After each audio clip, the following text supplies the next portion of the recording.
They'll indeed start on the ground to run that clock. And he'll work this forward for about 3 at second down. So we have reached halftime here in Cleveland with the Browns on top. As we'll send you down to Orlando, and we check in with Jonathan Coachman for our EA Sports Halftime Report. Coach.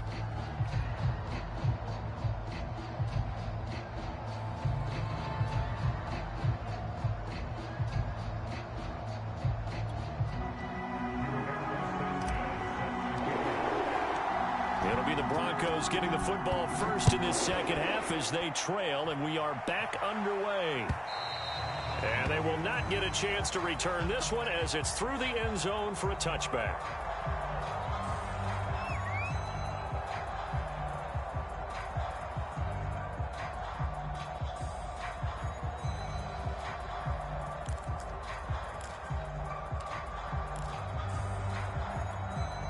The Broncos onto the field, ready to start their next drive. And right out of the gate, they face what you'd think could be a pretty important drive. I would say so. You know, they're down 2 scores. That's not the end of the world. It wasn't the strongest of first halves, but for them to start clawing back, they've got to start putting more pressure on that defense, start cutting into this deficit. You can't have 3 and outs and expect to get that done. They go play action now. Wilson sliding out of the pocket.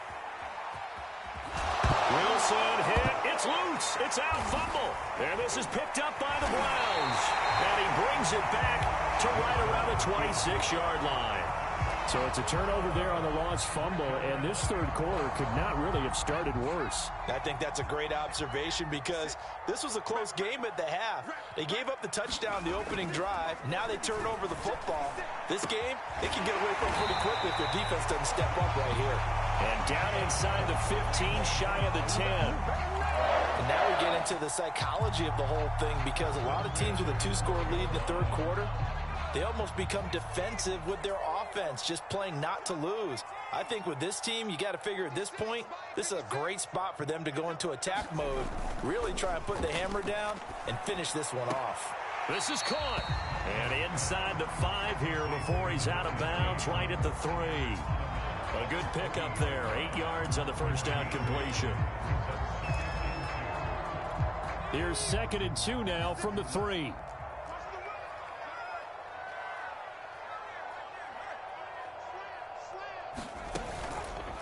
On the carry, it's Chubb. And he'll be brought down right on the edge of the goal line at about the 1-yard line.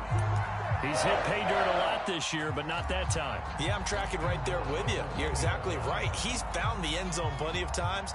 No way I can find any fault with the call. He may not have scored there, but of course you're going to give it to him. Chubb will score. Touchdown, Cleveland. Well, nothing fancy there, Charles. You had 3 tight ends on the field. They were going to run the football. The defense knew it, but the defense couldn't stop them. And I haven't met an offensive line yet that doesn't get more satisfaction out of running the football into the end zone than pass protecting. They had determination on their side, and they got it done. Sanchez now. He'll kick it away following the touchdown.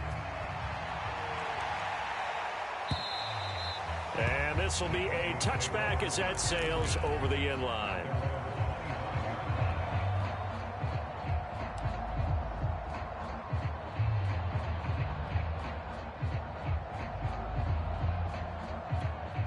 The Broncos onto the field, ready to start their next drive. And the turnover last time, that's sort of been symptomatic of their struggles here in this one. Big word. I like it, though, because you're exactly right. Like that, don't you? All game long, they've struggled moving the ball, turning it over on the last possession. Is that word again, symptomatic? Yeah. I like that. Your analysis, symptomatic of the success of this broadcast. What I like is that you gave me the word, and I just kept using it. To throw on 2nd and 10. Wilson. And Wilson's going to be intercepted a 3rd time. Picked off by Greg Newsome. Well, that's 3 picks he's now thrown in this game. And I know this, the holiday season, because here we are in December. Right, it is a season of giving. Maybe for his own sake after the game, he may have to announce that he's donating certain amounts to charity for each interception that he threw.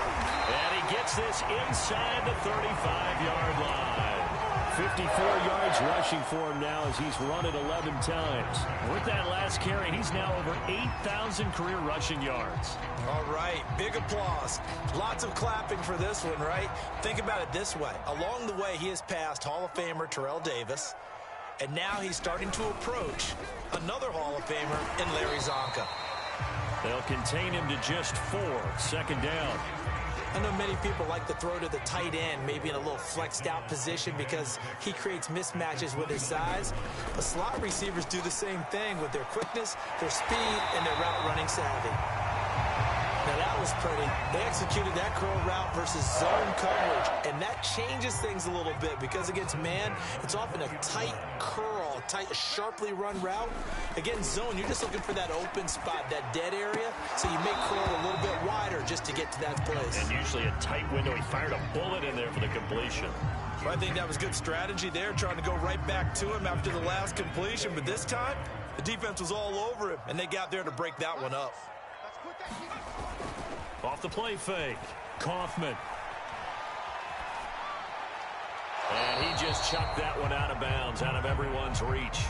Maybe a wise call not to take a sack in this part of the field. It brings up third down. Well, listen, when you got the lead, there's absolutely no sense trying to fit a ball in where you shouldn't. You can see the coaching in his head taking place on that play because he saw he had a receiver in the area. And he fires one that's intercepted. Picked off at the 12. And he'll bring it all the way back, just a yard or two shy of midfield. Well, still down quite a bit here, several scores, but yeah, at least that's a start, Charles, getting the interception here. And look, we're still in the third quarter, so this thing not done yet. You're right about that, Brandon. This defense, they haven't quit on this game. They stayed with it and got an interception. Under a heavy rush, and down he goes. Myles Garrett racking up sack number 12 for him on the year. When you see a quarterback retreating away from the line of scrimmage toward the other goal line like that, usually doesn't end well. You're exactly right about that. Normally, if they're moving from side to side, they've got a chance maybe to get back upfield. He was trying to shake defenders and extend the play, but it doesn't work out very well for them at all. You need those extra yards on the other side of the line of scrimmage. Now you're digging a hole for your offense. On third down, Wilson. It's caught on the right side, Williams. Well, he's going to be out of bounds, but not before he takes it inside the 40. Caught that look from you there, partner. I think we're on the same page on that one. Just his first catch. I think we both thought he'd be a little more active in the passing game. Let's see if that's the start of them trying to get the ball to him a little bit more here in the second half. They'll throw on first down with Wilson. And he's taken down. This will be a Brown sack. It'll go as a loss of about 8 as he gets in there to drop him. Gotta imagine the pass rush will be equally intense here on second down following the sack. It's 2nd and 18. Buying time to his left. And he's got his big tight end here. And they'll wind up getting this one all the way down inside the 20. Under a minute to go in this third quarter as they come up 1st and 10. Inside the red zone here. They'll look to throw. Flushed out right. Pass incomplete, but the flag in the backfield, and this might be a roughing call. I think you'd agree that looked like the right call from up here. No doubt about it. What everyone has to understand is that the officials are going to be right on the play each and every time. You may not like the call, but they're usually spot on. So a critical mistake, roughing the passer. Now it's 1st and goal. Following the penalty, it's Williams. And he maneuvers his way down to the 3-yard line. So they've been in the red zone 3 times, and it's yielded just 3 points. Can they find the end zone here on 2nd and goal? And he is going to go down. Back at the 11-yard line. 4-1 show Fatukasi in there to record another sack, and that is now 6 on the afternoon for this defensive unit. Gotta figure this is one they need here on 3rd and goal. Wilson. Eluding the pressure right. And that will not to be. It's incomplete. So they couldn't hook up as time is now run out on this third quarter play. So with a 4th and goal looming, we hit the end of 3 quarters of play. You're watching the NFL on EA Sports.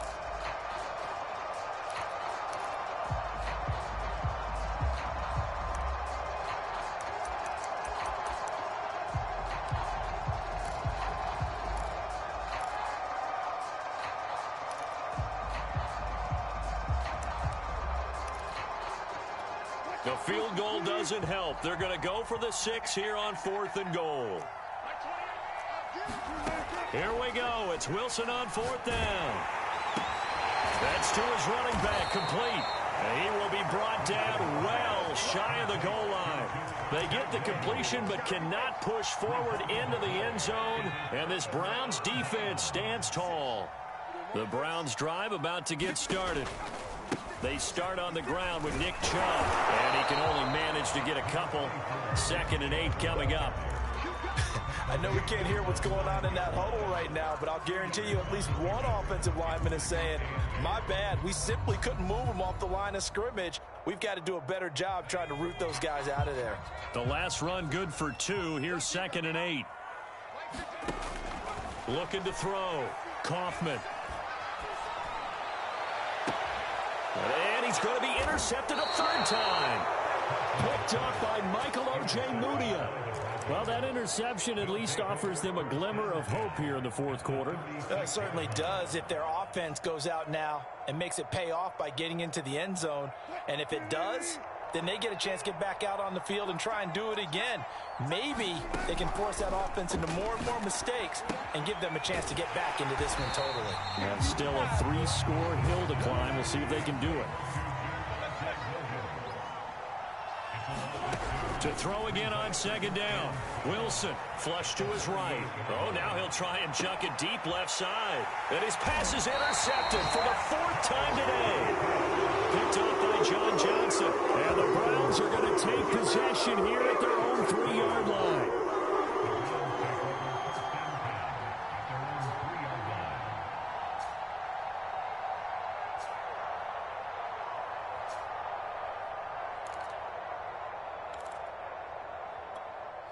The Cleveland offense ready to go. And after the interception, they are sitting in an even better spot with the ball and a comfortable 4th quarter lead. Trying to shake off the interception. He'll look to throw. Throw left side complete. That's Myers. And able to get it across the 10 to the 15. What may seem a little unorthodox to some people, got the lead, 4th quarter, yet he's still firing away. I think he believes that's the best way to go ahead and win the game. Yeah, a lot of coaches say, let's just run the football, be conservative.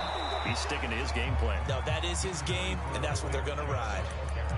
Just a yard on the 1st down carry, so it's 2nd and 9. Brandon, I've got to think this offensive line has got some smiles on its faces. And I know it sounds crazy, but they practiced for this back in training camp. They knew they'd be in situations where it'd be extra defenders in the box coming after them, trying to keep them from locking down a game. Right now, they want to show the world they're up to the challenge. The Browns on 3rd down. Just 1 for 5 to this point. They need just a yard here. It's 3rd and 1. And he gets it to his running back, Nick Chubb. And he will lose yardage here back at the 23-yard line. They call it a loss of a yard there. And that'll bring up 4th down. Now here's Rigoberto Sanchez as he's on to punt for Cleveland. And he'll get this away into the icy winter air. Taken in at the 22. It'll be a 51-yard punt that time. And possession will switch hands, 1st and 10.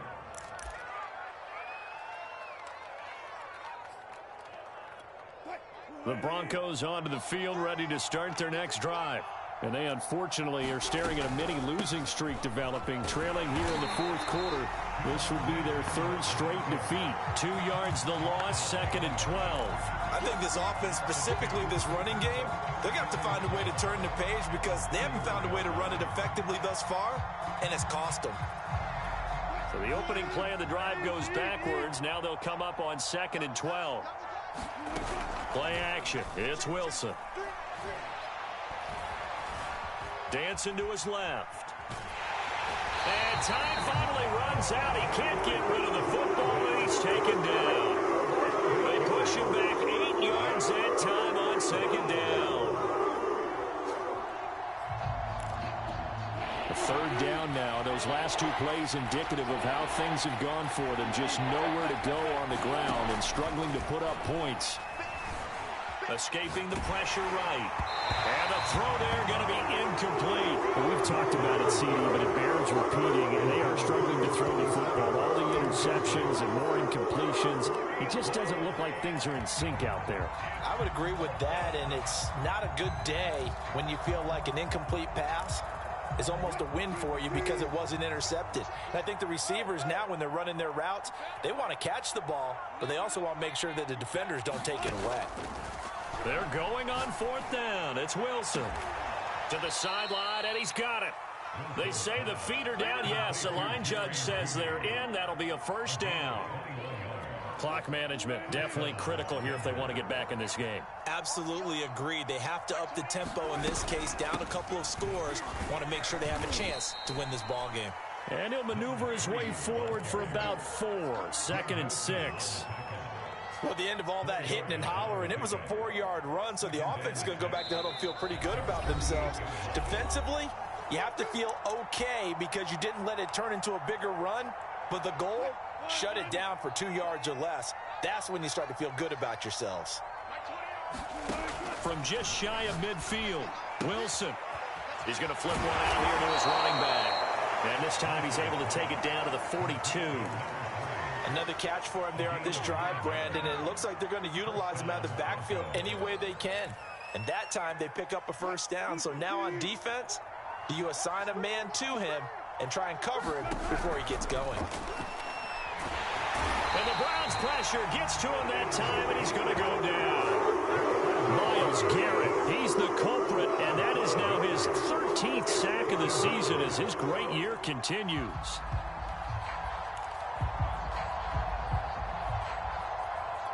Behind the sticks here with a 2nd and 15. Another try after the first down sack. Wilson outright. This one goes to Patrick. That catch good for 5. It's 3rd down. You got the big lead defensively. Willing to give them that underneath stuff, right? And this is why you work on your tackling. Tackle them after the catch, inbounds, keep the clock running. Just go ahead and bleed the game out that way.